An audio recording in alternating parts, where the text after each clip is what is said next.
ela vai dizer assim para a gente: vocês têm a prova na própria educação familiar, como ele vai dizer aqui. Como crianças, todos foram disciplinados. Como adultos, todos seguem o próprio caminho.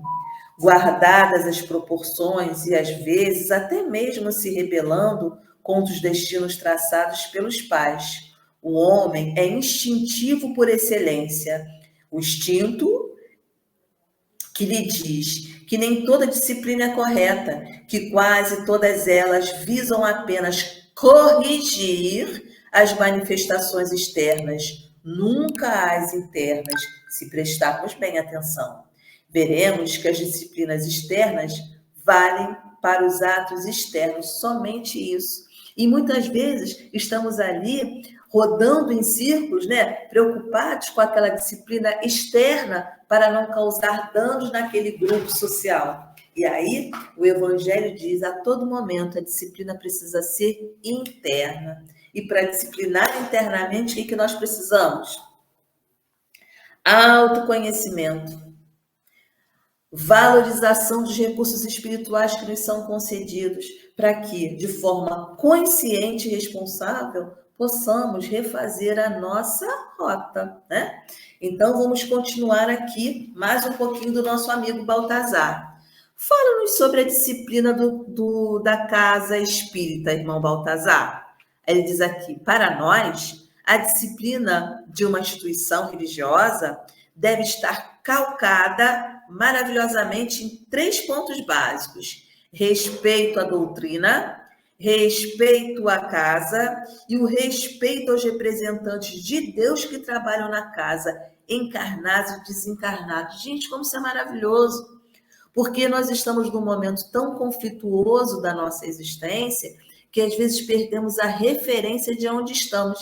E às vezes esquecemos que estamos na casa espírita, que chegamos como enfermos. Muitas vezes não são enfermos físicos, chegamos como enfermos morais. E chegando como enfermos morais, justamente pela indisciplina que travamos ao longo, principalmente, das outras existências e com impacto nessa existência e com impacto no nosso corpo físico, vamos identificando quantas questões já poderiam ser mais harmoniosas se nos comprometêssemos em fazer aquele movimento que o Cristo, né, diz isso para cada um de nós: vá e não peques mais. Mas continuamos reincidentes, vivenciando, né, as questões ligadas ao nosso processo atávico. E vivemos carregando um lixo, né? Eu sempre brinco, às vezes a gente está num novo corpo, numa nova existência, carregando o churume da existência anterior. Lembra o churume? Aquele cheirinho que muitas vezes o lixeiro solta conforme o carro de lixo vai passando? É isso. Pela nossa dificuldade de entender a disciplina moral proposta pelo Cristo. E aí, como nós somos reincidentes, precisamos, né? Reforço de matéria no Evangelho, reforço de matéria com André Luiz, reforço de matéria com André Luiz, reforço de matéria com Joana, para quê? Para dizer para cada um de nós que nós não podemos mais perder tempo. É um desafio? É. Mas dentro dessa possibilidade desafiadora, nós também entendemos que não existe um outro recurso para a nossa transformação se não for educação. Isso a gente fala sobre o aspecto moral, né? Material. Como é que podemos alterar e modificar um processo da sociedade? Sempre falamos, olha, somente a educação vai mudar a sociedade. E quando nós somos convidados a estar num ambiente psicopedagógico, que a Casa Espírita nos propõe, a gente resiste o quê? A disciplina necessária para conviver lá no Código de Ética da Convivência dentro do ambiente religioso, no qual escolhemos estar inseridos como hospital, escola para espíritos tão enfermos como cada um de nós. Isso é maravilhoso, né? E esses espíritos são incansáveis. Por que são incansáveis? Porque eles sabem da nossa realidade. Vamos continuando. Está faltando pouco, né? Aí ela vai dizer aqui para a gente. Um minutinho só, que eu fiz uma colinha boa aqui. há muitos recursos, né, que são importantes. Ah, perdão. Dando sequência aqui, ela traz para a gente uma coisa bem interessante, que são as narrativas que utilizamos quando queremos postergar algumas ações no tocante ao nosso crescimento, no tocante à nossa disciplina. Ela diz assim: do primeiro impulso até a conclusão do exercício e educação da vontade, é esse mecanismo, e esse mecanismo estará sempre em desenvolvimento, enquanto o indivíduo cresça moral e intelectualmente, mais firme e natural se tornará, facultando realizações dantes jamais imaginadas.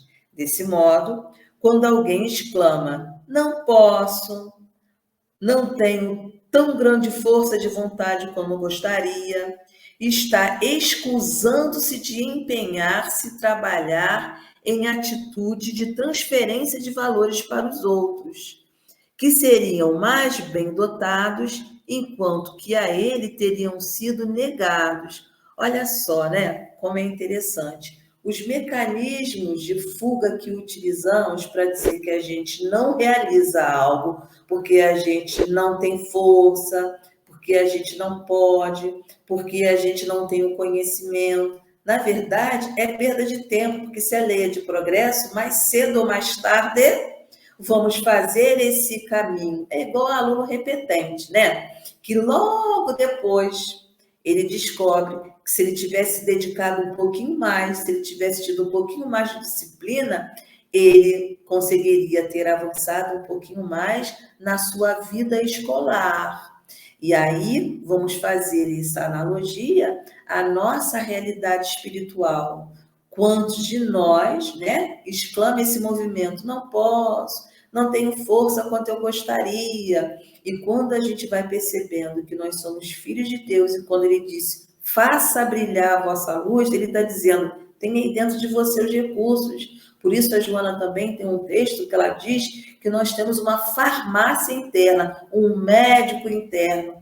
E quando nós temos a consciência de que nós temos um médico interno, que a própria ciência, a própria neurociência traz para a gente cada vez mais, esse tipo de informação que é para constatar esses recursos, para não dizer assim: isso é uma fala religiosa, né? Nós vamos percebendo que não é uma fala religiosa, é uma realidade que nós desconhecemos porque passamos a vida inteira nesse movimento de impermanência, olhando para fora, como diz o Jung, né? Quem olha para fora, quem olha para dentro, o que ele fala? Quem olha para fora sonha, quem olha para dentro desperta.